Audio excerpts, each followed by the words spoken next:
क्या तुम हर वक्त मोबाइल देखती रहती हो? अजान हो रही है, चलो आओ मेरे साथ आके नमाज पढ़ो। फोन दो मेरा, मुझे नहीं नमाज पढ़नी, जाके तुम अपना काम करो। क्या हुआ बेटा? देखो ना पापा, हर वक्त मोबाइल चलाती रहती है और नमाज कभी भी नहीं पढ़ती। बेटा, नमाज की दावत प्यार से दी जाती है, गुस्से से नहीं। मेरे नबी का फरमान है कि मेरे सबसे ज्यादा करीब वो इंसान है जो अपने घर वालों से मोहब्बत करता है। और बेटा, अगर आप प्यार से नमाज की दावत दोगी तो एक न एक दिन वो जरूर नमाज पढ़ेगा। बहन, अजान हो रही है, आज जो हम नमाज पढ़ते हैं।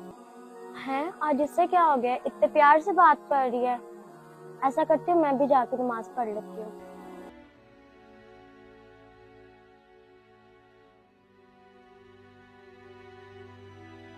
या अल्लाह, हमको और हमारे बच्चों को 5 वक्त का नमाजी बना दे।